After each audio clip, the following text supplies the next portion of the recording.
Hello students, मैं लक्ष्मण सिंह चौहान आप सभी छात्रों को आपके अपने ITN चैनल में स्वागत करता हूं। आज के इस पाइथन ट्यूटोरियल क्लास में हम लोग थ्योरी कंप्लीट करने के बाद प्रोग्रामिंग स्किल क्लास स्टार्ट किए हैं और इस क्लास के अंतर्गत हम लोगों ने शुरू किया है सीक्वेंस कंट्रोल स्टेटमेंट्स। मतलब ऐसे स्टेटमेंट्स, ऐसे प्रोग्राम जिसमें लिखे गए statements line by line definitely सभी एग्जीक्यूट होंगे। मतलब अगर आपने 10 लाइन के कोड तैयार किया है एक प्रोग्राम, तो वो शुरू में सबसे पहले एग्जीक्यूट फर्स्ट लाइन होगी, फिर सेकंड होगी, फिर थर्ड होगी, एट 10 लाइंस कंप्लीट होगा। इस तरह के प्रोग्रामिंग कंसेप्ट को हम लोग सीक्वेंस कंट्रोल स्टेटमेंट कहते हैं। हमने आपको बताया था कि कंट्रोल स्टेटमेंट्स अगर अकॉर्डिंग टू कंट्रोलिंग की बात किया जाए तो उसके according we can create the 3 different types of program with Python programming language. हम पाइथन प्रोग्रामिंग लैंग्वेज साथ में सीक्वेंस कंट्रोल स्टेटमेंट्स प्रोग्राम तैयार कर सकते हैं, डिसीजन कंट्रोल स्टेटमेंट का प्रोग्राम तैयार कर सकते हैं, लूपिंग कंट्रोल स्टेटमेंट का प्रोग्राम तैयार कर सकते हैं। मतलब हम लोग अगर प्रोग्राम करना सीखें या कोई भी नेटिव प्रोग्रामर यूजर अगर चाहे कि वह सॉफ्टवेयर डेवलपमेंट फील्ड में प्रोग्राम सीखना चाहता है, तो उसे शुरुआत में एक लर्नर के जैसे, एक नेटिव यूजर जैसा उसे सीक्वेंस कंट्रोल स्टेटमेंट प्रोग्रामिंग सीखना चाहिए। और जब वह यूजर सीक्वेंस कंट्रोल स्टेटमेंट सीख रहा होगा तो उसमें ऑब्जेक्ट पर वैल्यू 2 तरह से दिया जा सकता है, या प्रोग्राम टाइम में ही वैल्यू दे दिया जाए या रन टाइम में किसी ऑब्जेक्ट पे वैल्यू दिया जाए। पहले तो मैं क्लियर कर दूं आपको, value initialization, value declaration, definition, ये टर्म क्या है, उसके बाद मैं आज की क्लास स्टार्ट करता हूं। आज का वैसे टॉपिक क्या है, program time and run time value initialization on object. आप किसी ऑब्जेक्ट पे कैसे प्रोग्राम टाइम वैल्यू इनिशियलाइजेशन करते हैं और कैसे रन टाइम करते हैं, ठीक है। तो आप जैसा जानते हैं प्रोग्राम टाइम या रन टाइम 2 तरह से वैल्यू इनिशियलाइज किया जा सकता है। तो सबसे पहले वी कैन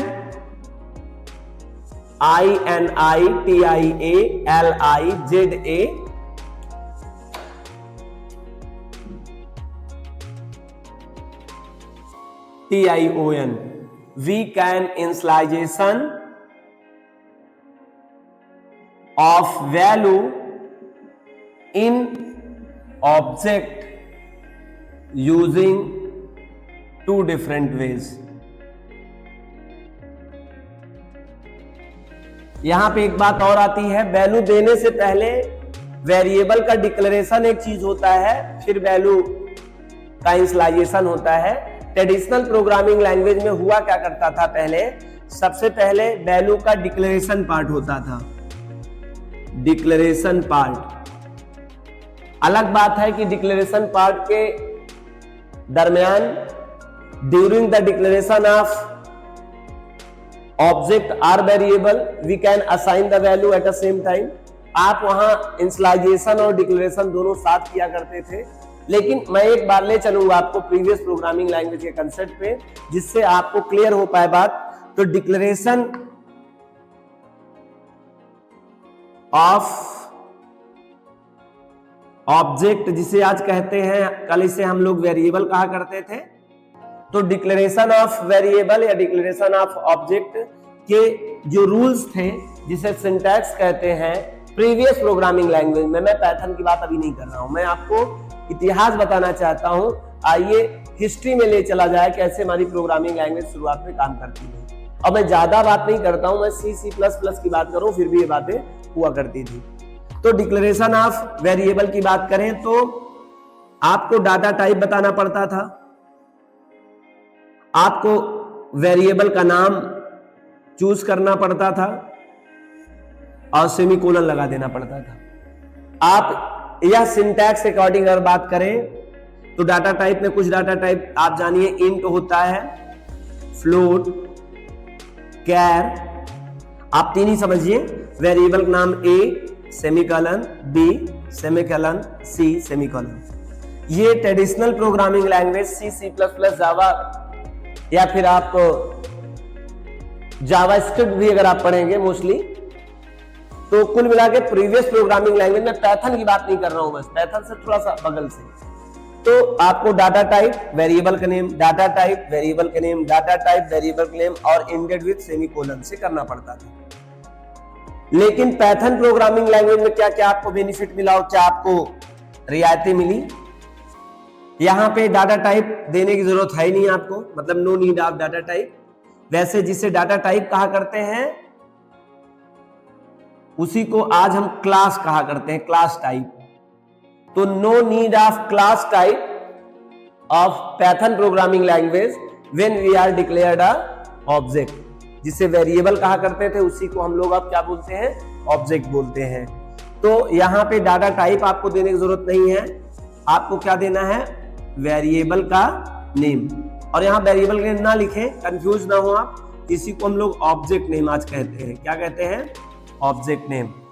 मतलब आपको ऑब्जेक्ट नेम देना होगा और सेमीकोलन भी नहीं लगाना पड़ेगा, लेकिन ये डिक्लेरेशन ऑफ वेरिएबल नहीं होगा, क्योंकि डिक्लेरेशन ऑफ वेरिएबल में डाटा टाइप मतलब क्लास टाइप और ऑब्जेक्ट नेम अगर दोनों दिया जाए तो वेरिएबल का डिक्लेरेशन होगा। और पाइथन प्रोग्रामिंग लैंग्वेज अलाउ करता नहीं है आप अपने ऑब्जेक्ट का डिक्लेरेशन, जब मैं ऑब्जेक्ट का डिक्लेरेशन कहूं तो ऑब्जेक्ट का नामकरण, मैं अगर ऑब्जेक्ट का डिक्लेरेशन कहूं तो ऑब्जेक्ट का नामकरण, है ना। और जब मैं ऑब्जेक्ट का इनिशियलाइजेशन कहूं तो उस नामकरण पे या उस लोकेशन पर जो जगह बनी होगी वो उस पर वैल्यू रखने को इनिशियलाइजेशन कहते हैं। देखिए प्रीवियस प्रोग्रामिंग लैंग्वेज में डाटा टाइप जगह बनाने का काम करता था, इंट ए, इंट से जगह बनता था, ए उसका उस प्लेस का आइडेंटिफायर नेम होता था। पाइथन प्रोग्रामिंग लैंग्वेज में आपको बिना डाटा टाइप दिए हुए आप यहां वैल्यू देना होता है और यहां आपको एक ऑब्जेक्ट का नेम डिक्लेयर करना पड़ता है विदाउट एनी क्लास टाइप। आप देख रहे हैं कोई क्लास टाइप का जिक्र नहीं किया गया है, डायरेक्ट यहाँ पे ऑब्जेक्ट नेम बता दिया गया है। जबकि प्रीवियस प्रोग्रामिंग लैंग्वेज में क्लास टाइप बताना पड़ता था, मतलब डाटा टाइप बताना पड़ता था, फिर वेरिएबल का नाम भी बताना पड़ता था, मतलब ऑब्जेक्ट नेम बताना पड़ता था। यहाँ पर ना तो आपको क्लास बताने की जरूरत है और ना ही आपको सेमीकोलन लगाने की जरूरत है। इन दो चीजों से आप हो गए मुक्त, है ना। इसे कहते थे डिक्लेरेशन ऑफ वेरिएबल। और पुराने जो टेक्निक थी जिसमें C++ जावा में आप वेरिएबल पर वैल्यू ऐसे दिया जा सकता था बाद में नई लाइन में, जैसे ए आपने डिक्लेयर किया था वेरिएबल, अब इनिशियलाइज वैल्यूज पे नेक्स्ट लाइन पे दे रहे हैं आप b = 5.5 नेक्स्ट लाइन दे सकते हैं। कैर आपने डिक्लेयर किया था c = आप यहाँ वैल्यू इनिशियलाइज करें। तो आप देख रहे हैं this part is called to declaration of variable और इसको हम लोग कहते हैं initialization of variable. Value initialize यहाँ हो रहा है और यहाँ वेरिएबल डिक्लेयर हो रहा है।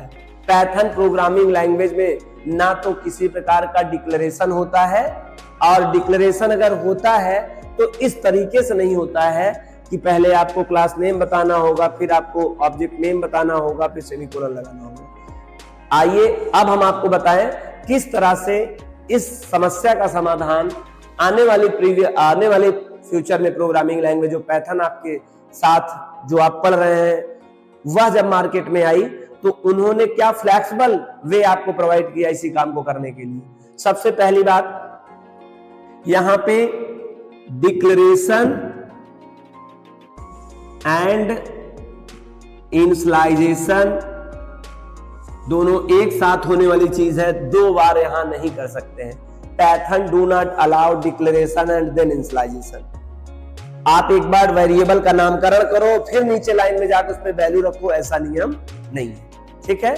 यहां पे इसका सीधा सीधा सिंटैक्स ये है, ऑब्जेक्ट नेम आपको रखना है इक्वल टू यहां आपको वैल्यू रखना है और आपको कोई सेमीकोलन भी लगाने की जरूरत नहीं है। अगर हम एग्जांपल आपको बता पाऊं तो a = 5 आप देख रहे हैं, यह लाइन कहलाएगा declaration and initialisation of object. इसी को डेफिनेशन ऑफ ऑब्जेक्ट भी कह सकते हो, डेफिनेशन ऑफ ऑब्जेक्ट। यहाँ पे definition with variable name, object name और वैल्यू दोनों एक साथ की जाता है। आपको देखकर ये अजीब लगेगा सर ये कैसे मेमोरी पर जगह लोकेट करता होगा, मतलब कैसे ऑब्जेक्ट क्रिएट करता है जब मैंने कोई क्लास नेम नहीं बताया है। आपको मैंने कई बार ये बात बता रखा हूं अपने थ्योरी में कि जो आपका पाइथन प्रोग्रामिंग लैंग्वेज है, ये इसका कंपाइलर जो है एडवांस कंपाइलर है, बहुत ही सेंसिटिव है, वो आसानी से जान लेता है, वो ज्यादा आप वी कैन से दैट वो काफी लर्नर्स है, काफी अच्छा लर्नर है जो चीजों को देख कर बता देता है। जैसे मैं आपसे पूछूं कि वस्तुएं दो प्रकार की होती हैं, सजीव और निर्जीव। अगर मैं मार्कर आपको दिखाता हूं तो आप डायरेक्टली बोलोगे this is a non living class of constant. Bottle is a non living constant, watch is a non living class of constant, mobile is a non living class of constant, and मैं living constant, living class constant, you are also living constant, living class constant value, बिल्ली living class constant value. आप कैसे जान गए? क्योंकि आप learners हैं, आप काफी सेंसिटिव हैं, आप काफी सिंसियर्स हैं। ठीक उसी तरह से आज के प्रोग्रामिंग लैंग्वेज में जो पाइथन प्रोग्रामिंग लैंग्वेज का कंपाइलर है वो काफी ट्रेंड है, we can say that modern है, वो काफी लर्नर है, वो चीजों को देखकर समझ जाता है कि किस तरह से मुझे जगह लोकेट करना है। यहां पर ये 5 कांस्टेंट टाइप की वैल्यू है और इंटीजर टाइप का कांस्टेंट वैल्यू है। ये मैं भी जान रहा हूं क्योंकि मैंने पढ़ा है, या आप जान रहे हो मैंने पढ़ाया है। कब कांस्टेंट वैल्यू कहेंगे, किस क्लास की क्या पहचान होती है, पूरा थ्योरी आपने पढ़ रखा है। उस थ्योरी के कंसेप्ट पर आप बता सकते हैं, किसी भी कांस्टेंट का क्लास बता सकते हैं। वैसे ही हमारा जो पाइथन कंपाइलर है वो कांस्टेंट को देखकर क्लास स्पेसिफाई कर लेता है, और जब क्लास उसे पता चल जाएगा तो वह मेमोरी पर जगह भी एलोकेट कर लेगा। यह पाइथन प्रोग्रामिंग लैंग्वेज का अपना कंसेप्ट होता है। तो ये जो 5 है ना, हमारा जो पाइथन का कंपाइलर होगा इसका क्लास भी आइडेंटिफाई कर लिया होगा और उसके लिए जगह भी लोकेट कर दिया होगा। और जगह लोकेट तो किया ही किया, उस जगह का एड्रेस भी ऑब्जेक्ट नेम, ये ऑब्जेक्ट है, ध्यान रखना, this place is called to object, this noun is called to object name. ये बात मैंने कई बार बताया है। ऑब्जेक्ट मतलब मेमोरी का जो प्लेस है वो ऑब्जेक्ट है, और जो इसको आइडेंटिफाइड कर रहा होगा उसे हम लोग ऑब्जेक्ट नेम कहते हैं। और ऑब्जेक्ट नेम के पास सदैव इसका रेफरेंस होता है 2024। यही कारण है ये इसको लोकेट करता रहता है, रेफरेंस करता रहता है। अगर किसी भी ऑब्जेक्ट नेम पर किसी भी मेमोरी का आईडी रेफरेंस कर रहा है तो आप उस ऑब्जेक्ट नेम की मदद से उसकी एक्चुअल वैल्यू, उसका रेफरेंस आईडी कभी भी यूज कर सकते हैं। प्रिंट फंक्शन की मदद से आपको एक्चुअल वैल्यू, इसकी अभी तक एक्चुअल वैल्यू ये है 5। अगर आप एक्चुअल वैल्यू पाना चाहते हैं तो प्रिंट में केवल आप ऑब्जेक्ट नेम पास करिए, ऑब्जेक्ट नेम से वो वैल्यू ऑटोमेटिक एक्सेस कर लेगा। और अगर आप चाहते हो कि इस आईडी को कैसा पता करना चाहें तो प्रिंट में टाइप नाम का प्रीडिफाइंड फंक्शन है, यदि ए पास कर देंगे तो आपको 2024 इसका रेफरेंस आईडी जो होगा वो मिल जाएगा। तो अभी आपने देखा आपके पाइथन प्रोग्रामिंग लैंग्वेज में कितनी सहूलियत है अपने प्रोग्राम को बनाने के लिए। आपको क्लास नेम बताने की जरूरत नहीं होती है, आपको इंडेड विद सेमीकोलन लगाना नहीं जरूरत होती है, और यह आपका ऑब्जेक्ट डिक्लेयर हो जाता है। इसी को हम लोग क्लास में आज अपना एजेंडा बना के लाए हैं कि प्रोग्राम टाइम या run time value initialization on object. कैसे हम लोग प्रोग्राम टाइम या रन टाइम वैल्यू इनिशियलाइजेशन करेंगे अपने प्रोग्राम के माध्यम से। हालांकि मैं प्रोग्राम टाइम और रन टाइम की बात नहीं कर रहा हूं, मैं केवल ये बता रहा हूं this is called to declaration and initialization. इसी को डिक्लेरेशन और इनिशियलाइजेशन दोनों कहते हैं, ठीक है। आपको ऐसा मौका नहीं मिलेगा कि आप a यहां लिखें और a इक्वल टू 5 यहां लिखें। अगर इस तरह का आप स्टेटमेंट लिखते हैं तो आपको एरर देखना पड़ेगा। आपको compiler of Python return to the error message. आपने जब नियम नहीं है, जो रूल्स नहीं है, सिंटैक्स नहीं है, तो आपने बियॉन्ड अगर सिंटैक्स कोई काम करोगे तो आपको एरर ही मिलेगा डेफिनेटली। तो आई होप आपको डिक्लेरेशन एंड इनिशियलाइजेशन बात समझ में आ गया। जबकि प्रीवियस प्रोग्रामिंग लैंग्वेज में डिक्लेरेशन अलग कर सकते थे, इनिशियलाइजेशन अलग कर सकते थे, इनिशियलाइजेशन और डिक्लेरेशन दोनों साथ भी कर सकते थे। बस यही मिस्टर गिड्डो एंडरसन को समझ में आया होगा डेफिनेटली कि डिक्लेरेशन और इनिशियलाइजेशन जब साथ हो सकता है और हमारा कंपाइलर को एडवांस कर दिया जाए तो हमें क्लास नेम बताने की जरूरत भी ना हो, तो कितना सरल हो गया है काम करना। a इक्वल टू 5 ये डिक्लेरेशन भी हो गया और ये इनिशियलाइजेशन भी हो गया इस पर वैल्यू। इसी को कहते हैं declaration and initialisation of value on object. I hope ये बात आपको समझ में आ गया। हालांकि ये आपका एजेंडा नहीं था, लेकिन ये एजेंडा से ताल्लुक रखता था, उससे संबंध था इस बात का, इसलिए मैंने आपको एक्सप्लेन किया।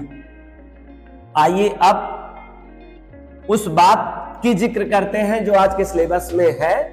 और यहां पर देखो कंटेंट लिखा हुआ है कि we can initialize of value in object using two different ways. और कौन कौन से वेज हैं वो? नंबर 1 और नंबर 2। नंबर 1 क्या तरीका है? Program time value initialization. Program time value initialization on object.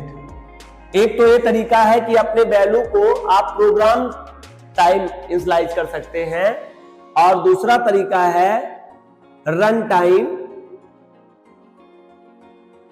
Value initialization on object.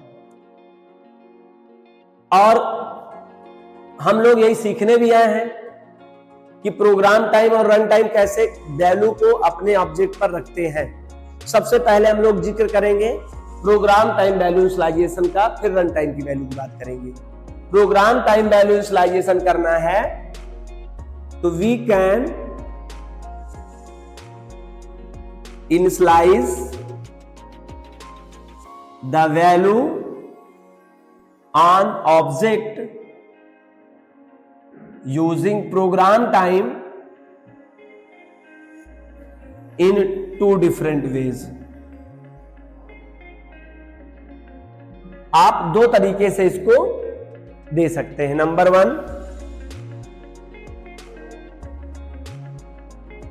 Single object declaration and initialization on object in single line. एक लाइन में केवल एक ऑब्जेक्ट पर वैल्यू इनिशियलाइज कर सकते हैं या एक से ज्यादा भी कर सकते हैं। तो सबसे पहले तो single object declaration and initialization on object in single statement. यहां पर सिंगल स्टेटमेंट है। एक स्टेटमेंट के अंतर्गत हम एक वैल्यू या एक से ज्यादा वैल्यू भी इनिशियलाइज कर सकते हैं। मतलब declaration and definition one more object at a single line or 1। एक भी कर सकते हैं, एक से ज्यादा भी कर सकते हैं। पहले हम सिंगल लाइन की बात करें तो आप सिंटैक्स क्या है, पहले सिंटैक्स जानेंगे। ऑब्जेक्ट नेम आपको बताना पड़ेगा, इक्वल टू वैल्यू बताना पड़ेगा। ये हो गया एक साथ एक ऑब्जेक्ट को डिक्लेयर करना और डिफाइन करना। ठीक है, मैं डिफाइन कहूं तो इनिशियलाइजेशन ऑफ वैल्यू होता है। एक तो तरीका ये हो गया। एग्जांपल जरा देखें, जैसे i equal to 1, b equal to 1.5, c equal to Raj and d equal to true. आप देख रहे हैं हमने एग्जाम्पल 1 नहीं 2 नहीं 3 नहीं 4 अलग अलग ऑब्जेक्ट मैंने डिक्लेयर किया और डिफाइन भी किया उनकी वैल्यू, डिक्लेरेशन एंड डेफिनेशन। ये जो हम लोग पढ़ने आए थे यहां इरेज हो गया है, इसी को कहते हैं declaration and INITIALIZATION of object. इसी लाइन को declaration and definition of object हम लोग कहते हैं, या डेफिनेशन ऑफ ऑब्जेक्ट को इनिशियलाइजेशन ऑफ ऑब्जेक्ट भी कहते हैं। अब ये 4 ऑब्जेक्ट मैंने डिक्लेयर किए हैं 4 डिफरेंट लाइन में, तो एट अ सेम टाइम हमने single object declaration and initialization on object in single statement. एक स्टेटमेंट में हम एक लाइन को यहां पे एक स्टेटमेंट कह रहा हूं। आप एक स्टेटमेंट में एक ऑब्जेक्ट को डिक्लेयर और डिफाइन कर सकते हैं, अथवा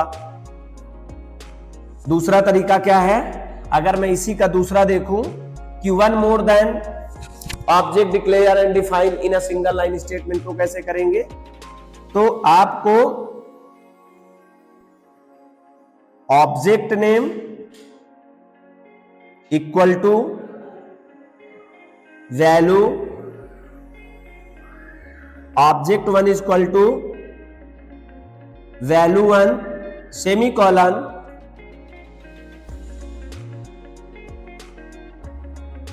एंड फिर से object name 2 equal to value 2 फिर सेमीकोलन एड्स 1, लास्ट में सेमीकोलन नहीं लगाइए। आप इसी काम को इस तरह कर सकते हैं, जरा देखिए, a is equal to 1 semicolon, b is equal to 1.5 semicolon, c is equal to Raj and d is equal to true. एक कांस्टेंट टाइप की वैल्यू है। तो आप देख रहे हैं एक ही लाइन में एक ही स्टेटमेंट में one more then object declare and define हो चुके हैं। Python programming language program time में सिंगल और मल्टीपल दोनों तरीके से अलाउ करता है। आप कहोगे ये विशेष डिफरेंस तो रहा नहीं इसमें सर, ये 1 लाइन 2 लाइन 3 लाइन 4 लाइन ये मैं लिख तो वैसे ही रहा हूं। जी हाँ लिखेंगे, लेकिन अगर आप यहां ये सोचें कि प्रीवियस प्रोग्रामिंग लैंग्वेज अगर आप पढ़ के आए हो C++, जावा, तो इसी काम को कॉमा से किया जाता था। आप कॉमा लगा के काम कर सकते थे, लेकिन Python programming language do not allow the one more then object declaration and definition in a single line statement separated by comma. It is need to use the semicolon. इसे सेमीकोलन की आवश्यकता होती है, कॉमा से ये separate नहीं होंगी। एक तो ये तरीका हुआ, प्रोग्राम टाइम की बात कर रहे हैं। अब एक और तरीका देखिए, प्रोग्राम टाइम अगर वैल्यू इनिशियलाइज करना चाहते हैं डिक्लेरेशन विथ इनिशियलाइजेशन, तो एक तरीका ये है, इसी चीज को मैं बार बार बताऊंगा। आप सिंटैक्स पहले देखिए, इसका ये सिंटैक्स था, ये इसका एग्जांपल था। ये one more then object declare and define हो रहा था, ये सिंटैक्स था, ये एग्जांपल है। अब बात करूंगा सिंटैक्स की। एक तरीका और है जो प्रोग्राम टाइम वैल्यू इनिशियलाइज कर सकते हैं, वन मोर देन ऑब्जेक्ट, और वहां सेमीकोलन लगाने की भी जरूरत नहीं है, कॉमा से ही काम होगा। चलिए, this is the third technique या this is the third way of declaration and definition of object in Python programming language. Run time नहीं बल्कि प्रोग्राम टाइम। अभी रन टाइम की बात नहीं कर रहे, अभी प्रोग्राम टाइम, और मैं तो प्रोग्राम टाइम समझाया भी नहीं आपको, वो टर्म नहीं समझाया, मैं केवल डिक्लेरेशन और डेफिनेशन की बात मैं बता रहा हूं। हमने देखा we can declare and definition 3 different ways में हम लोग कर सकते हैं। एक तरीका लाइन बाय लाइन, दूसरा one more then object declaration and definition in the single line separated by semicolon, और थर्ड ये जो टेक्निक और रूल या मेथड है वो मैं अपनी जिक्र उसका अब करने जा रहा हूं। उसका सिंटैक्स क्या है, ऑब्जेक्ट नेम 1 कामा ऑब्जेक्ट नेम 2 कामा ऑब्जेक्ट नेम n। मैं यहां ऑब्जेक्ट नेम n का मतलब है जरूरी नहीं है जितने ऑब्जेक्ट लेना चाहते हैं उतने ऑब्जेक्ट कॉमा लगा के देते चले जाइए, ठीक है। अब वैल्यू 1 कॉमा वैल्यू 2 कामा वैल्यू n। बस ध्यान आपको ये देना है, ये जो पहला वैल्यू होगा वो पहले ऑब्जेक्ट के लिए होगा, जो दूसरा वैल्यू होगा वो दूसरे ऑब्जेक्ट के लिए होता है, और जो तीसरा ऑब्जेक्ट होगा कांस्टेंट वैल्यू होगा वो तीसरे ऑब्जेक्ट पे साइन होगा। ये बात आपको ध्यान रखना है। आप ऑब्जेक्ट का नाम चाहे जो रखिए और किस तरह की वैल्यू रखना चाहते हैं, कोई कंफ्यूजन नहीं है। इसका एग्जांपल आई होप आपको समझ में आया होगा। मैं इरेज करके आपको इस बात को समझा देता हूं, इसका एग्जांपल, और एक साथ तीनों ले लेता हूं। देखिए, दिस इज द कंसेप्ट। आप प्रोग्रामिंग लैंग्वेज पढ़ रहे हैं तो प्रोग्रामिंग लैंग्वेज में मैं प्रोग्राम एक्सप्लेन कर दूं और प्रोग्राम को आप रट लें। इससे प्रोग्रामिंग स्किल आपकी इंप्रूवमेंट नहीं होगी जब तक आपको कोर नहीं समझ में आएगा, रूट नहीं समझ में आएगा, उसका नेचर नहीं समझ में आएगा। तो आइए हम आपको तीन तरह से अब वेरिएबल का डिक्लेरेशन और इनिशियलाइजेशन करके दिखाते हैं जो पाइथन में किया जाता है। जैसे a = 5, b = 5.5, c = IT 100। आप देख रहे हैं इस लाइन को या इस स्टेटमेंट को हम लोग कहते हैं declaration and initialisation of object. यह एक ऑब्जेक्ट का डिक्लेरेशन हुआ। डिक्लेरेशन जब बात किया जाए तो एक मेमोरी बन गया जगह, और जब इनिशियलाइजेशन की बात करेंगे तो इसमें वैल्यू आ गई। डिक्लेरेशन का मतलब होता है प्लेस बनना, दिस इज अ डिक्लेरेशन, और उसमें वैल्यू आ जाए उसे क्या कहते हैं, इनिशियलाइजेशन। ध्यान रखना, दो टर्म है, दिस इज अ डिक्लेरेशन और दिस इज अ इनिशियलाइजेशन। अलग बात है कि पाइथन प्रोग्रामिंग लैंग्वेज में आपको एक साथ दोनों करने पड़ते हैं। प्रीवियस प्रोग्रामिंग लैंग्वेज में हमने भी जिक्र किया था, C++, जावा में, उन सब प्रोग्रामिंग लैंग्वेज में आप अलग अलग भी कर सकते थे। बस Python do not allow this.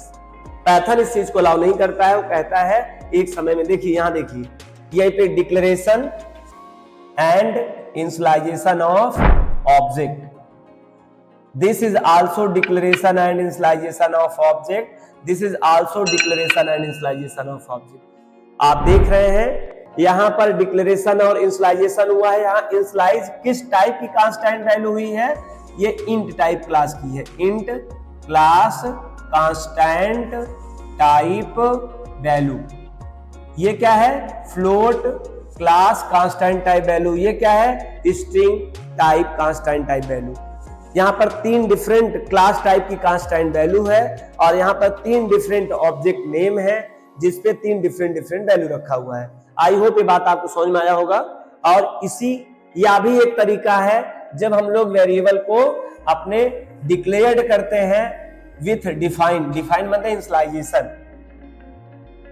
तो ये एक तरीका हुआ, तरीका नंबर 1, और इसको कहते हैं प्रोग्राम टाइम वैल्यू इनिशियलाइजेशन। तरीका नंबर 1। तरीका नंबर 2, इसी चीज को आप ऐसा कर सकते थे, a = 5 semicolon, b = 5.5 semicolon, c = IT 100। आप इसी चीज को इस तरह भी कर सकते थे, this is a second method या this is the second technique, we can declaration and initialisation of object program time. ठीक। तीसरा तरीका टेक्निक क्या है, आप इसी चीज को सेम टू सेम, मैं वही बार बार कर रहा हूं समझाने के लिए, आप इसको वेरिएबल पर, ऑब्जेक्ट पर वैल्यू इनिशियलाइज करने का तीसरा तरीका a, b, c = 5, 5.5, IT 100। आप देख रहे हैं, this is a third technique, this is a second technique, this is a first technique. ये तीसरा वे है, तीसरा मेथड है। ये फर्स्ट मेथड, सेकेंड मेथड, यहां मेथड मतलब तरीका, और this is a third method. Method 1, method 2, method 3। आप इसे वे कह सकते हो, टेक्निक कहते हो, वे 1, वे 2 एंड वे 3। तीन तरीका आपके पास है। अगर आप चाहते हो one more then value initialization, अगर आप चाहते हो एक से ज्यादा वेरिएबल को डिक्लेयर और डिफाइन करना, तो आपके पास ये भी तरीका बिल्कुल सही तरीका है। Python is allow this, Python is also allow this, and third is also allow this. अगर आप मल्टीपल ऑब्जेक्ट पर डिफरेंट डिफरेंट टाइप के कांस्टेंट वैल्यू रखकर उसे इनिशियलाइज करना चाहते हैं तो you have to different 3 types, और तीनों सही है। और मैं कहूंगा और आप मेरे कहने के पहले ही कह देंगे सर इन तीनों में कौन सा आपको पसंद है। कुछ लोगों को ये पसंद होगा, कुछ लोगों को ये पसंद होगा, कुछ लोगों को ये पसंद होगा। तो मैं बिल्कुल नहीं कहूंगा कि मैं आपके पसंद पर अपनी पसंद लगाऊं। मुझे क्या पसंद होता है, मैं क्या चाहता हूं, लेकिन जरूरी नहीं कि मैं जो चाहता हूं आप वही चाहेंगे। मुझे ये ठीक ठाक लगता है, मैं ऐसा कर सकता हूं। और ऐसा टेक्निक इसलिए मैं कह रहा हूं, this is the newest technique of the programming language of in history of programming language. पूरे हिस्ट्री ऑफ प्रोग्रामिंग लैंग्वेज के इतिहास में, प्रोग्रामिंग लैंग्वेज के इतिहास में जितनी भी प्रोग्रामिंग लैंग्वेज पाइथन से पीछे हैं, वो जो भी है वो इस तरह का डिक्लेरेशन और डेफिनेशन अलाउ नहीं करती थी। This is the Python consist a new feature of the other programming language. यह टेक्निक ऑफ डिक्लेरेशन और इनिशियलाइजेशन इससे पहले किसी भी प्रोग्रामिंग लैंग्वेज में यह परमिटेड नहीं है, लेकिन पाइथन प्रोग्रामिंग लैंग्वेज ने ये पहली बार नया किया। ये टेक्निक पुरानी है, ऐसा नहीं है कि पाइथन में ही ये लागू हुआ, ये पुरानी है। पाइथन का ओरिजिनल अगर कोई है तो कौन सा है, यह टेक्निक है। और हम इन सब को पैक करता हूं एक बॉक्स में, और इसी को हम लोग बोल देते हैं program time value. Program time value INITIALIZATION initialization of object on object.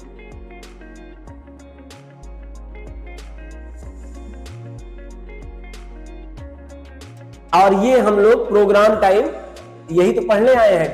आज का मुद्दा क्या है, प्रोग्राम टाइम वैल्यू इनिशियलाइजेशन जानना।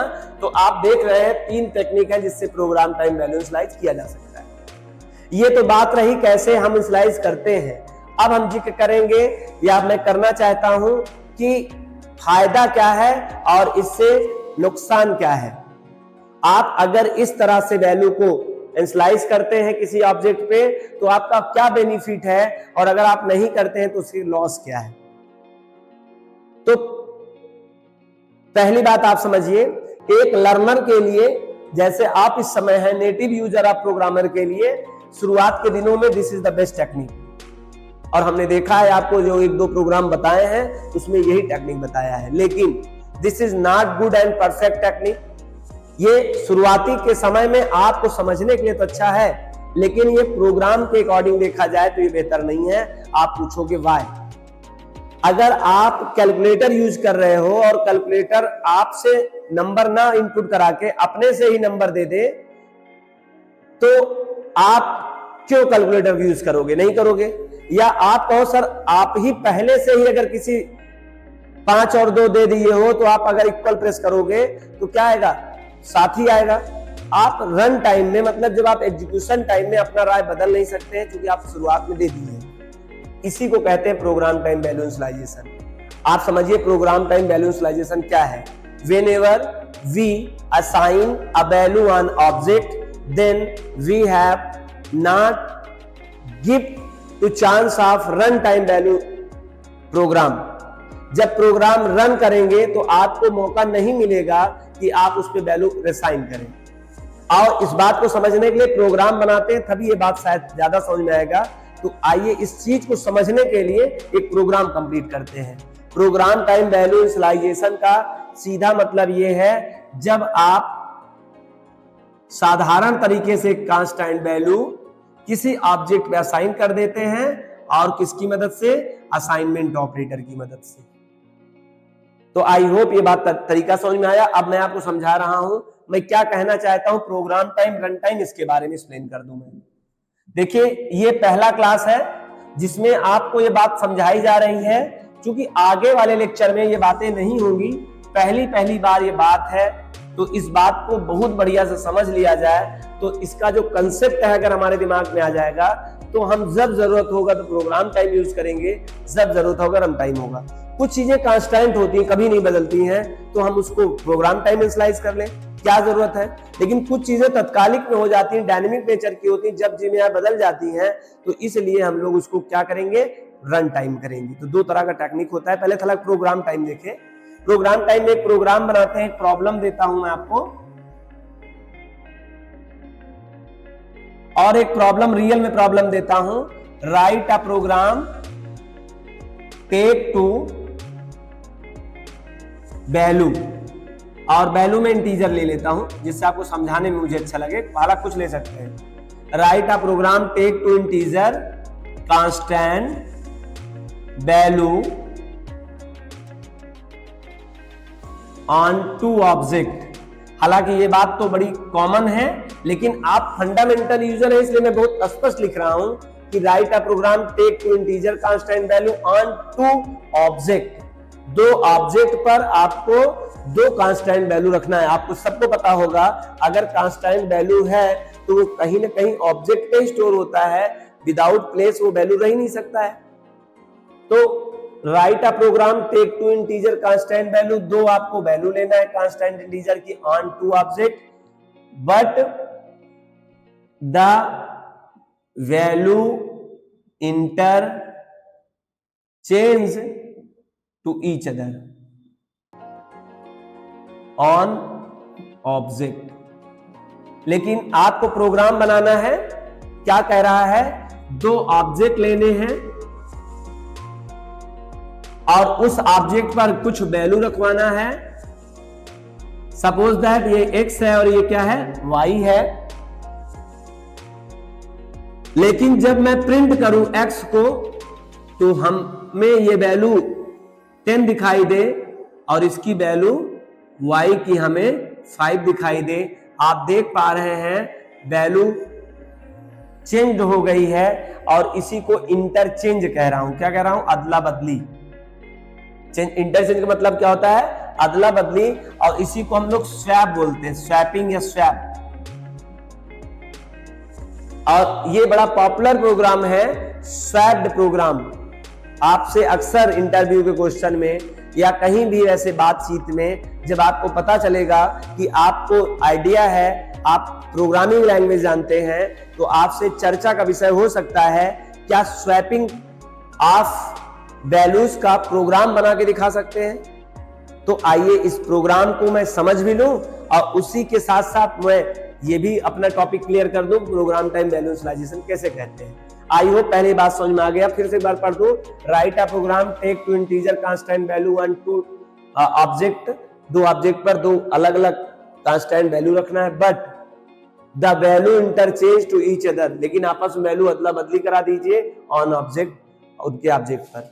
तो आइए सबसे पहले तो हमें दो ऑब्जेक्ट डिक्लेयर करने होंगे और दो ऑब्जेक्ट पर वैल्यू इनिशियलाइज करना होगा, मतलब declaration and initialisation of object. और अभी आपने सिंटैक्स पढ़ा था कि object name equal to value अगर देते हैं तो दोनों काम हो जाएगा, वेरिएबल डिक्लेयर्ड भी हो जाएगा और उस डिक्लेयर्ड वेरिएबल में वैल्यू भी डिफाइन हो जाएगी, मतलब इनिशियलाइज हो जाएगी। तो आइए नाम क्या लें, ऑब्जेक्ट का नाम लेना, दिस इज आल्सो आर्ट। या भी एक कला है, या भी एक इंटेलिजेंसी है कि आपने ऑब्जेक्ट का क्या नाम रखा है। मैं चाहूं तो यहां पर अमन और रमन दो नाम ले सकता हूं, ऑब्जेक्ट गलत नहीं होगा।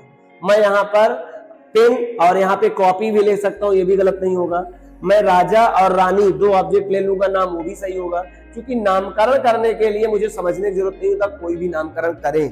बट यू रिमेंबर्ड, हमने आपको rules of declaration, naming of rule of identifier में बताया था, variable name should be short and appropriate, object name should be short and appropriate. चाहे वेरिएबल नेम आप उसे कहते हो आज भी, चाहे उसे कहते हैं ऑब्जेक्ट नेम। ऑब्जेक्ट नेम या वेरिएबल नेम, या अगर कॉमन बात करें तो आइडेंटिफायर। आइडेंटिफायर का नामकरण सदैव छोटा होना चाहिए और एप्रोप्रिएट माने उचित होना चाहिए। उचित मतलब यथा नामे तथा गुणे या तथा गुणे यथा नामे, जैसे वो वैल्यू रखता हो उस तरह का नामकरण होना चाहिए। तो एक स्टूडेंट होगा, वो लेगा इसका नाम नंबर 1। पहले एक स्टूडेंट इस ऑब्जेक्ट नाम क्या ले सकता है, नंबर 1। कोई स्टूडेंट इसी को क्या लेगा, नंबर अंडरस्कोर 1, सॉरी अंडरस्कोर भी नहीं करेगा वो 1। और पहले मैं यहां अंडरस्कोर ना करूं, यहां अंडरस्कोर कर दूं, तो प्रॉपर वे में बताऊं, ज्यादा समझ में आएगा। नंबर 1 और यहां अंडरस्कोर नंबर 1, और यहां पे इन्होंने लिखा नंबर 1, इन्होंने क्या लिखा NUM1, इन्होंने क्या लिखा NO1, और इन्होंने लिखा N1। आप देख रहे हैं, अगर मुझे ऑब्जेक्ट का नाम रखना हो तो मैं इतने तरीके से मेरे दिमाग में थॉट्स आया है, मैं रखूं। आपको भी आ सकता है number 1, number underscore 1, number 1, number NUM1, NO1, N1। मैं आपसे पूछना चाहता हूं, इसमें कौन सा रूल है जो गलत है? आप नहीं कर सकते हैं अपने ऑब्जेक्ट का नेमिंग रूल। कोई रूल के खिलाफ कोई काम किया है किसी ने, आप कहोगे this is also legal, this is also legal technique of declaration of object, this is also declaration of object, मतलब नेमिंग ऑफ ऑब्जेक्ट। ये भी सही है, ये भी सही है, ये भी सही है और ये भी सही है। सही सब है, लेकिन सब में से सबसे सही कौन है, ये आपको सोचना है, क्योंकि यू आर प्रोग्रामर। और क्यों सही है, पहली बात एक एक के बारे में एक्सप्लेन करूं। क्यों सही तो है ये, क्योंकि रूल्स के खिलाफ नहीं है, लेकिन सही क्यों नहीं है इस बात को समझिए। आपने NUMBER और 1 लिखा है, इसका प्रोनाउंसिएट जब करेंगे तो आप नंबर 1 प्रोनाउंसिएट कर ही नहीं पाएंगे, क्योंकि आपने दोनों को सिंगल वर्ड में लिख दिया है। नंबर 1, नंबर 1, नंबर 1, नंबर 1, ये प्रोनाउंसिएशन करेंगे, और कोई भी करेगा और आप भी डेफिनेटली करोगे। तो इसलिए प्रोनाउंसिएशन के अकॉर्डिंग देखा जाए तो this is not good for declaration of a object name और आइडेंटिफायर दिस नेम। ठीक है। दूसरी बात, number 1 is a good technique compare to this. अगर आपको करना ही था तो नंबर के बाद अंडरस्कोर और फिर 1 लिखिए। अंडरस्कोर इसलिए बनाई गया है, आपको मैंने एक समय था मैं पूछा था, याद होगा थ्योरी में, कि what is the rule of permitted only 1 symbol allowed to mister गिड्डो वर्णनसम अंडरस्कोर सिंबल। मैंने आपको बताया था क्या कारण है कि अंडरस्कोर सिंबल को ही मान्यता मिला ऑब्जेक्ट के नेम के साथ में, और किसी सिंबल को नहीं मिला। That reason behind this is a योजक चिन्ह। यह अपने आप में, इसे हम लोग हिंदी में बोलते हैं, यह एक मात्रा जैसा काम करता है, या एक चिन्ह है जो कि दो शब्दों को आपस में क्या कर देता है, ऐड कर देता है। ठीक है। तो और उन युग्म करने का काम करता है, दो शब्दों को आपस मिला देता है। नंबर और 1 मैं साथ लिखूंगा तो देख लीजिए प्रोनाउंसिएशन प्रॉब्लम थी, लेकिन अंडरस्कोर कहूंगा तो भी आपको वैसे ही पढ़ना पड़ेगा नंबर 1। और आप अगर ऐसे लिखे थे नंबर 1 या तो इस तरह प्रोनाउंसिएशन होता, ये बढ़िया था। लेकिन this is not allowed technique of the declaration of object name. Python space allow करता नहीं है, तो उसी स्पेस के स्थान पे आप अंडरस्कोर रख लीजिए, आपका प्रोनाउंसिएशन भी सही हो जाएगा, और दूसरी बात वो रूल्स भी बचा रहेगा, और ये लीगल तरीका है। बट अगर जब मैं इनको देखूंगा तो इनसे भी कंपेयर में टेक्निक ये पुअर है, ये और अच्छे हैं। क्योंकि आप देखिए वहां 1 2 3 4 5 6 7 8 9 10 लेटर में कंज्यूम कर रहा हूं, मतलब बार बार हमें प्रोग्राम में 10 लेटर टाइप करना पड़ेगा जब भी मैं अपने ऑब्जेक्ट के वैल्यू के साथ कोई काम करना चाहूंगा। और यहाँ पे 1 2 3 4 5 6 7 मतलब 3 लेटर इसमें से रिमूव हो गया। काम सेम है, कोई डिफरेंस नहीं है। हम इसको भी 1 ही पढ़ेंगे, इसको भी 1 पढ़ेंगे। और जब अलाउ है इंटीजर तो हम इंटीजर लगाते हैं। WONE लिखने का क्या मतलब है? इसके अगर तुलना में देखा जाए तो अभी तक इनसे अच्छे ये, इनसे अच्छे ये, ठीक। अभी तक इन दोनों की इनसे बढ़िया कोई तरीका नहीं है। आगे बात करें, किसी ने NUM रखा है, NUM1, ये इनसे बढ़िया टेक्निक है, क्योंकि हम समझना ही तो है, पुकारना थोड़ा है उनको। एक होता है प्रोनाउंसिएशन नाउन नेम, तो वहां तो बनती है बात कि भाई नामकरण पुकारना है, बोलना है। यहां पुकारना नहीं है। जब पुकारना नहीं है तो ये तो टाइपिंग कम करनी पड़े, नंबर ऑफ लेंथ कम रहे उसका ऑब्जेक्ट का नेम का, या फिर प्रोनाउंसिएशन में कम रहे, तो इनके हिसाब से प्रोनाउंसिएशन में कम है तो ये तो बेहतर है। लेकिन NUM और YNO में YNO ज्यादा नंबर के लिए यूज किया करते हैं, इसलिए N1 सही है। N1 का मतलब जरूरी नहीं होता है कि हर व्यक्ति नंबर समझ जाए, N का मतलब कुछ भी हो सकता है, इसलिए आपको कम से कम ये वाले को गारंटेड करना चाहिए। चलो मैं आज के क्लास में ये भी क्लियर कर चुका हूं, ये बड़ी बुनियादी बातें हैं, इन तमाम बातों का भी ख्याल रखना है कि ऑब्जेक्ट का नामकरण किस तरह से किया जाए। पहली बात तो मैंने देखा कि होल वर्ड में बहुत सारे नाउन नेम हैं, हमने केवल जिस तरह की वैल्यू रखना है, इंटीजर टाइप की वैल्यू रखना है, और वैल्यू शब्द नंबर होते हैं मोस्टली, इसलिए मैंने नंबर यूज किया। तो इसलिए नंबर 1 नंबर 2 दो है, इसलिए मुझे 1 भी इसमें सफिक्स जोड़ना पड़ रहा है। और तो हमने कई टेक्निक देखा, जो सबसे बढ़िया टेक्निक क्या था, N1 था। तो इसे कहते हैं डीप नॉलेज, और ये डीप नॉलेज आपको प्रोग्रामिंग स्किल डेवलप करने का मौका देगा। अब आपको ऑब्जेक्ट का नेम N1 रखना चाहिए, ये क्लियर हो गया। N1 पे आप कुछ वैल्यू रखना चाहते हैं, सपोज दैट 5 रख दीजिए। आप N2 पे कुछ रखना चाहते हैं, चलो 2 रख देते हैं, चलो 3 रख देते हैं, 2 कॉमन हो जाएगा तो आप कंफ्यूज हो सकते हैं थोड़ा सा। तो N1 इक्वल टू 5, एक्चुअली में ये असाइनमेंट ऑपरेटर है, वैल्यू इस पे राइट टू लेफ्ट, ये जो ऑपरेशन है राइट टू लेफ्ट होता है, इधर की चीजें इधर नहीं जाती, ध्यान रखना। N1 को 5 पे असाइन नहीं करो, 5 को N1 पे कर रहे हो। अच्छा, इस तरह की गलती भी नहीं करना, आप इधर 5 लिखकर और इधर N1 लिख दो, that's also error. Left hand side में ऑलवेज और ऑलवेज और ऑलवेज क्या रहेगा, ऑब्जेक्ट नेम रहेगा, और राइट हैंड साइड में ऑब्जेक्ट नेम भी हो सकता है, कांस्टेंट वैल्यू भी हो सकता है। राइट हैंड साइड में दोनों हो सकता है, लेकिन लेफ्ट हैंड साइड में सदैव क्या हो सकता है, केवल ऑब्जेक्ट नेम होगा। इस बात का भी सदैव ख्याल रखना है, आप गलती ना करिएगा कभी। देखिए, छोटी छोटी बातें नहीं करता हूं ना, तो आप गलती करके सीखते हैं, और गलती हो ही जाए जरूरी नहीं है, कभी कभी गलती 10 साल बाद हो जाती है, और वो 10 साल बाद वो बड़ा मेजर टाइम होता है, जहां आपको कहीं प्रूफ करना होता है, वहीं आप गलती कर दिए, तो आपको 10 साल का जो वो टाइम है, जो एक्सपीरियंस है, जो आपकी एक प्रतिभा थी, उसमें थोड़ा सा संदेह उत्पन्न होता है दूसरे के प्रति आपके, कि आपको क्या इतना आइडिया नहीं किस तरह हो सकता है, तो हम पहले से क्लियर कर देना चाहता हूं, इसी समय आप इससे देख लें। तो ये दो आपने ऑब्जेक्ट पर वैल्यू असाइन कर लिया, 5 एंड 3। आइए देखते हैं, अब मेमोरी प्रेजेंटेशन की बात नहीं करेंगे, कई बार हमने बता रखा है हीप एरिया स्टैक पे कैसे एलोकेट करता है, कैसे रेफरेंस ट्रांसफर करता है, वो नहीं बताएंगे अभी। आइए आगे चलते हैं हम लोग। अब पहले तो इनको प्रिंट कर लीजिए आप, print before swap object value, this is a message but this is a string constant. यह एक स्ट्रिंग कांस्टेंट है, लेकिन ये मैसेज का काम करेगा, तो आप मैसेज कह सकते हैं। प्रिंट में आपने एक कांस्टेंट टाइप का, स्ट्रिंग टाइप का कांस्टेंट पास किया, जिसे हम लोग मैसेज कहते हैं, ठीक है। लेकिन कंपाइलर के लिए मात्र एक कांस्टेंट टाइप का एक स्ट्रिंग कांस्टेंट है।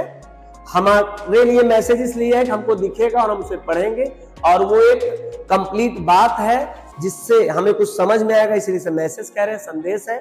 बिफोर स्वैप्ड ऑब्जेक्ट वैल्यू और N1 कामा N2, आप N1 और N2 की वैल्यू बिना स्वैप के पहले आप पहले देख लीजिए, कॉमा। फिर अब आपके क्या करना है, अब लॉजिक लगानी है स्वैपिंग की, कैसे स्वैप हो। स्वैप इन द सेंस आपको मतलब क्या है, क्या किया जाए कि N1 की जो वैल्यू है और जो N2 की वैल्यू है, ये वैल्यू इस पर आ जाए और ये वैल्यू इस पर आ जाए। तो आप इसके लिए एक थर्ड ऑब्जेक्ट लेंगे और उस थर्ड ऑब्जेक्ट पर इसकी वैल्यू कॉपी करा देंगे, तो ये 5 यहां भी रहेगा और इस टेम्पोररी वेरिएबल पे ऑब्जेक्ट पे भी रहेगा। अब आप इसको क्या कर सकते हैं, अब इस पर इसको ओवरराइट करा सकते हैं, ये वैल्यू तो गायब हो जाएगी, यहाँ 3 आ जाएगा, कोई प्रॉब्लम नहीं, पहले से आपने उसकी कॉपी तैयार करके रखा हुआ है, आप इसको उठा के इस पे ओवरराइट करा दीजिए। तो आप देख रहे हैं कि अगर हम तीसरा एक ऑब्जेक्ट ले लें और उस पे किसी ऑब्जेक्ट को कॉपी करा के वैल्यू रख दें तो मेरे पास उस ऑब्जेक्ट की वैल्यू 2 जगह अवेलेबल रहेगी, और दोनों जगहों में अगर मैंने अपने ऑब्जेक्ट की वैल्यू को ओवरराइट भी कर दिया फिर भी उसकी वैल्यू कहीं सुरक्षित है, उस सुरक्षित वैल्यू को हम किसी पे ले जाके सुरक्षित फिर रख सकते हैं। आइए इस काम को कैसे करें। आप एक वेरिएबल ले लेते हैं TEMP, टेम्प ले लेता हूं, टेम्प फॉर टेम्परेरी ऑब्जेक्ट, और मैंने NO1 की वैल्यू कॉपी कहां करा लिया, टेम्प पे करा लिया। अब NO2 का जो वैल्यू होगा उसको मैंने कहां रख लिया, NO1 पे रखा लिया, और जो टेम्प पे आई हुई वैल्यू है वो वैल्यू मैंने NO2 पे रखा लिया। This is a logic of swapping, ये लॉजिक है, लॉजिक ऑफ स्वैपिंग। कैसे हुआ सर, आइए आपको ड्राई रन करके बता दे। NO1 पे क्या था, 5 था, टेम्प पे क्या है, टेम्प एक होल्डर प्लेस है, नाम T है। अब ये 5 NO है, इसको भी बना देता हूं मैं NO, इस पे 5 है तो ये 5 इस पे भी कॉपी हो गया, कॉपी हुआ है, इससे हटा नहीं है। तो आज जो 5 NO1 पे केवल था आज 5 T पे भी हो गया, मतलब दोनों पर हो गया, ठीक। अब आप नीचे आएंगे, NO की वैल्यू क्या है, NO की वैल्यू है 3, NO2 की वैल्यू है 3, और उसको कहां रख देंगे आप, उसको ओवरराइट करा देंगे किस पे, NO1 पे। आपको पता है NO1 पे क्या था, 5 था, लेकिन ओवरराइट हो गया, ओवरराइट मतलब वो हट के क्या हो गया, 3 हो गया, ठीक। अब आप देख रहे हैं NO2 पे भी 3 है और NO1 पे भी 3 है। एक लाइन और करना ना, ये वाला स्टेप। टेम्प पे क्या है जरा देख लीजिए, टेम्प पे 5 है और आपको उसको साइन कहां करना है, लाके NO2 पे करना है। NO2 पे 3 था लेकिन अब उस पे क्या हो गया, 5 हो गया। और आप देख रहे हैं NO1 एक समय था क्या होल्ड किया था, 5, जबकि 3 हो चुका है। NO2 क्या होल्ड किया था, 3, आज क्या रख लिया है, 5। This is logic. आपको मैं कई बार बताया था program is a group of 2 elements, data and logic. तो डाटा तो सब हुए, लॉजिक ये हुआ, ठीक है। प्रोग्राम में 2 ही चीज होती है, एक डाटा और दूसरा लॉजिक। और आप देख पा रहे हैं इस लॉजिक के माध्यम से किस तरह से आपकी दोनों ऑब्जेक्ट की वैल्यू इंटरचेंज हो चुकी है। आप यहां पर ये लॉजिक के पैरेलल में और एक लॉजिक यूज कर सकते हैं। आपसे अगर कोई पूछे कि यही प्रोग्राम आपको बनाना है और आपको किसी थर्ड वेरिएबल का या थर्ड ऑब्जेक्ट जरूरत नहीं पड़े, ये टेम्प यूज ना करें, क्या आप वैल्यू इंटरचेंज कर सकते हैं? तो उसके लिए आपको लॉजिक लगानी पड़ेगी और वो डिफरेंट लॉजिक होगी। और लॉजिक क्या होगी जरा देखें आप, NO1 plus NO2, NO1 minus NO2 और NO1 minus NO2। This is also logic. हमने इसमें एक तीसरा ऑब्जेक्ट लिया था, यही प्रोग्राम स्वैपिंग का है, मैंने तीसरा ऑब्जेक्ट भी नहीं लिया। देखो वैल्यू चेंज कैसे हो रही है, इसके लिए थोड़ा सा हमें ड्राई रन करना पड़ेगा। आप देखिए, हम साथ साथ चलते हैं। NO1 पे क्या है, 5 है, ठीक है, 5 है। NO2 पे क्या है, 3 है, 3 है, और उसको कहां रखा जा रहा है, NO1 पे रखा जा रहा है। ध्यान से देखिएगा, NO1 पहले क्या है, 5 है, पहले क्या था डजंट मैटर, अब क्या है वो माने रखेगा। 5 और 3 क्या हो जाएगा, 8 हो जाएगा। तो ये 5 नहीं रहा, क्या हो गया इसके स्थान पे, 8 हो गया। नीचे लाइन में देखिएगा फिर से NO1 पे क्या है, जरा देखिएगा, NO1 पे पहले था 5, अब क्या हो चुका है 8, तो यहाँ 8 रहेगा, माइनस NO2 पे 3 अब भी है, 3 रहेगा, 8 से 3 को आप माइनस करेंगे, जो वैल्यू आएगी, वैल्यू क्या आएगी, 5 आएगी। ये 5 को NO2 पे रखना है। NO2 पे पहले क्या था जरा देखिएगा, 3 था, डजंट मैटर पहले क्या था, अब क्या हो जाएगा, 5 हो जाएगा।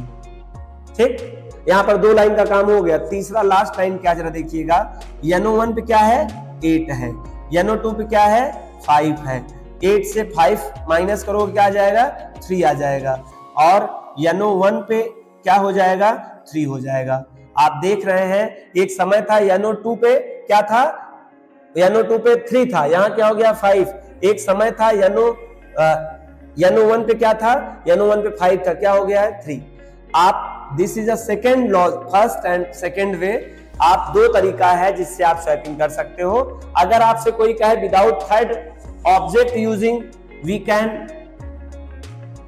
Do interchange value to each other, अगर आपको कोई पूछता है या कहता है कि बिना तीसरे ऑब्जेक्ट की मदद से आप 2 वैल्यू को इंटरचेंज करके दिखाइए, तो आप ये टेक्निक यूज कर सकते हैं। और उन्होंने आपको कोई ऐसी बात नहीं बताई है कि तीसरा ऑब्जेक्ट लेना है कि नहीं लेना है।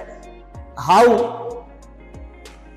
टू डू, कैसे करते हैं, केवल ये कोई पूछता है तो आप ये वाला टेक्निक और ये वाला टेक्निक में कोई एक टेक्निक यूज कर सकते हैं। अच्छा, इसी के पैरेलल में एक और टेक्निक है, जरा देखिए। ये this is a first logic, interchange the 2 object, this is a second and this is a third. आप इससे या इससे, और ये दोनों इनके और हैं, ये इनके और हैं, चाहे ये यूज करो चाहे ये यूज करो। आप सभी स्टूडेंट्स मैथ के स्टूडेंट होंगे और सभी को पता होगा कि प्लस और माइनस के बड़े भाई का क्या नाम है, मतलब इनके बड़े लेवल का क्या नाम है। प्लस को हम लोग मल्टीप्लाई कहते हैं इनके बड़े भाई को, और माइनस हम लोग डिवीजन को कहते हैं। तो बस अगर चिन्ह बदल दें आप, सेम टू सेम यही लॉजिक रखें। NO1 प्लस के बड़े भाई का नाम क्या है, मल्टीप्लाई NO2, और NO2 equal to NO1 divide और फ्लोर डिवीजन करना है आपको। NO2 और NO1 is equal to NO1, मतलब आप जहां पर प्लस है वहां पे मल्टीप्लाई, जहां माइनस है वहां डिवीजन। आप इसी प्रोग्राम को तीसरे तरीके से करेंगे फिर भी स्वैपिंग हो जाएगा। This is third logic. अब बात आई जो पाइथन प्रोग्रामिंग लैंग्वेज में अभी मैंने डिक्लेरेशन और इनिशियलाइजेशन ऑफ ऑब्जेक्ट का एकदम न्यूएस्ट तरीका बताया था, अगर वो यूज करोगे तो यह एक सिंगल लाइन में हो जाएगा। पाइथन ने इसी चीज को किस तरह से दिया है, ये आप पहला टेक्निक, दूसरा टेक्निक, तीसरा टेक्निक, ये तीनों टेक्निक आप यूज कर सकते हो। तीनों का एक और टेक्निक है जो मैं अभी आपको नहीं बताऊंगा, इसलिए नहीं बताऊंगा क्योंकि मैंने अभी लॉजिकल ऑपरेटर आपको एक्सप्लेन नहीं किया था, और मैं किया हूं। क्यों नहीं किया था, क्योंकि कुछ प्रोग्रामिंग लैंग्वेज सीख लेंगे हम लोग, फिर आपको उसको एक्सप्लेन करेंगे, ज्यादा समझ में आएगा, समय के साथ उसको एक्सप्लेन करेंगे।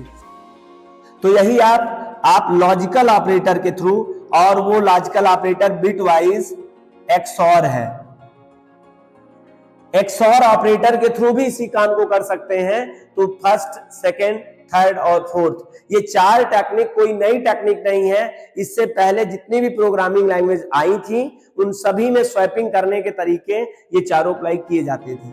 पाइथन में क्या ऐसा नया नियम है जो और किसी में नहीं है, पाइथन से बढ़िया इस काम को कोई कर ही नहीं सकता है।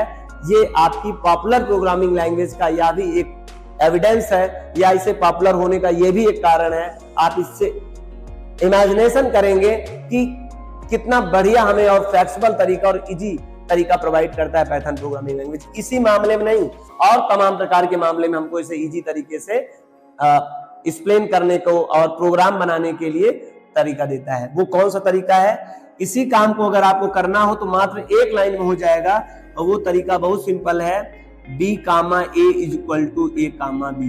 ये देखिए हो गया स्वैपिंग, कुछ करने की जरूरत नहीं है, मात्र आप एक लाइन का एक कोड लिख दीजिए, स्वैपिंग हो जाएगा। तो आपका एक तरीका ये भी है।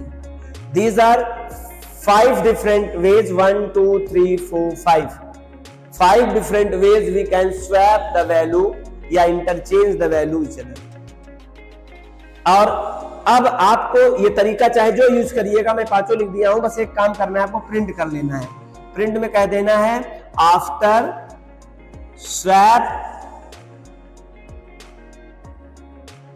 Object value is equal to NO1 comma NO2। आपको पता है ये हमारा आइडियली पर हम लोगों ने इस प्रोग्राम को बनाया है। आप इमेजिन करिए, ये आइडियली पे हम लोगों ने बनाया है ये प्रोग्राम। अब इस प्रोग्राम को कंट्रोल यस से हम क्या करेंगे, सेव करेंगे और इसको रन कराएंगे। या F5 से भी रन करा सकते हैं और रन मॉड्यूल से भी जाके करा सकते हैं, मेनू बार की मदद से रन पे जाके रन मॉड्यूल। जब आप इसको रन कराएंगे तो आपके सामने जो आउटपुट विंडो आएगा उसमें इस तरह का आंसर आएगा। बोलेगा पहले before swapped object value is 5 3। देख लीजिए बिना स्वैपिंग किए हुए वैल्यू आपको 5 और 3 दिखाएगा। फिर ये आपको पता है लॉजिक तो आपको प्रिंट होता नहीं, क्योंकि प्रिंट मेथड, प्रिंट फंक्शन की मदद से ही आपको वैल्यू आपको स्क्रीन पे दिखाई देगी, आउटपुट विंडो अदरवाइज नहीं दिखाई देगी। अब प्रिंट के एक जगह यहां यूज किया गया तो इसका तो ये आपको दिख गया, एक जगह यहां यूज किया, इसका दिखेगा, क्या दिखेगा वो बताया जाएगा। After swapped object value is equal to, यहाँ 3 और 5 हो जाएगा। और आप देख रहे हो जो शुरू में NO1 पे 5 था, ये क्या हो चुका है, 3 हो चुका है। और जो NO2 पर 3 था वहां पे क्या हो गया, 5 हो गया है। और इससे प्रूफ हो गया कि आपने स्वैपिंग का प्रोग्राम कंप्लीट कर लिया। आई होप आपको प्रोग्राम टाइम वैल्यू इनिशियलाइजेशन समझ में आया। आइए प्रोग्राम पहले स्वैपिंग का प्रोग्राम समझ में आ गया, अब इसे प्रोग्राम टाइम क्यों कहते हैं जरा समझिए। इस प्रोग्राम को फिर से रन कराइए, फिर भी आपको यही आंसर मिलेगा। फिर से रन कराइए, फिर से यही आंसर मिलेगा। सर बार बार वही सेम आंसर क्यों मिल रहा है, क्योंकि बार बार उसको वही सेम वैल्यू मिल रही है। सर बार बार वही सेम वैल्यू क्यों मिल रही है, क्योंकि आपने प्रोग्राम टाइम में ही N1 पर 5 और N2 पे 3 रख दिया है, तो बार बार आपको इसी तरह दिखाई देगा। सर ये मैं प्रोग्राम रन कराऊं, मतलब इस टाइम में अगर मुझे देना होता, मुझसे पूछता enter the first number, enter the second number, और मैं यहां जो जी में आता वो देता, तो इसी को कहते हैं रन टाइम वैल्यू इनिशियलाइजेशन। लेकिन आपको इस तरह के प्रोग्राम में आपको इनपुट करने का मौका during the execution of program नहीं मिलेगा। वो बार बार वही उत्तर बताएगा, वही रिजल्ट शो करेगा जो प्रोग्राम टाइम में आपने वैल्यू इनिशियलाइज कर दिया है। या फिर एक काम करें, प्रत्येक बार प्रोग्राम में जाकर यहां पर वैल्यू भी चेंज करिए। बार बार जितनी बार रन करिए अपने सोर्स कोड पे जाके वैल्यू चेंज करिए। आप वैल्यू चेंज करते रहेंगे तो बार बार उत्तर आएगा। लेकिन आप रन टाइम में अगर आप करंटली टाइम में सोचे कुछ वैल्यू दे दे तो नहीं दे पाएंगे। जो आपने एक बार डिक्लेयर कर दिया है वही बार बार रिपीट होगा। बढ़िया तरीका क्या होता है, बढ़िया तरीका मैं यूजर को बाउंड्री में न रखूं, क्योंकि लोग पल पल में अपने इरादे बदल देते हैं। मैं कैसे कह दूं कि प्रोग्राम बनाते समय जो वैल्यू दिया है यूजर को वही इच्छा होगी दोबारा वैल्यू डालने की।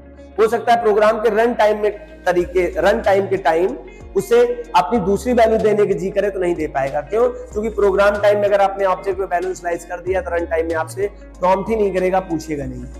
तो this is a technique of program time value initialization. अब हम लोग नेक्स्ट लेक्चर में सीखेंगे how to give value run time on object. ये प्रोग्राम टाइम आई होप समझ में आ गया। और यह जो टेक्निक है, जो तरीका है वैल्यू देने का प्रोग्राम टाइम में, यह एक लर्नर को शुरुआती समय में सीखने वाले को बहुत इंपॉर्टेंट है। मैं आपको सजेस्ट करूंगा कि आप कम से कम 10-5 प्रोग्राम आप प्रोग्राम टाइम की तरह से पहले रन कराइएगा, देखिएगा, फिर आप रन टाइम देखिएगा। तत्काल में एक प्रोग्राम के बाद नहीं, ऐसे बहुत सारे प्रोग्राम आप कर सकते हैं। वैसे एक प्रोग्राम मैं आपको दे ही दूं, क्योंकि प्रत्येक प्रोग्राम में एक देता हूं। मैंने स्वैपिंग का प्रोग्राम बनाया है, आपको यही program same to same program बनाना होगा। बस वहां पर NO1, NO2 और NO3 3 वैल्यू हैं, आपको इसको इंटरचेंज करना है। तो आप ट्राई करेंगे और इस प्रोग्राम को बनाकर आप प्रैक्टिस करिएगा। हमने 2 नंबर में स्वैपिंग किया है। मैं आपको जो होम टास्क दे रहा हूं उसमें सेम टू सेम चीज है, बस 3 अलग अलग ऑब्जेक्ट की वैल्यू को कैसे आप इंटरचेंज कर पाएंगे कि नहीं कर पाएंगे, आप जरूर इसको प्रैक्टिस करिए। क्योंकि आपको प्रोग्रामिंग सीखने के लिए आपको अपना लॉजिक बिल्ड करना पड़ेगा। किसी के लॉजिक से आप सॉफ्टवेयर डेवलपमेंट नहीं सीख सकते हैं।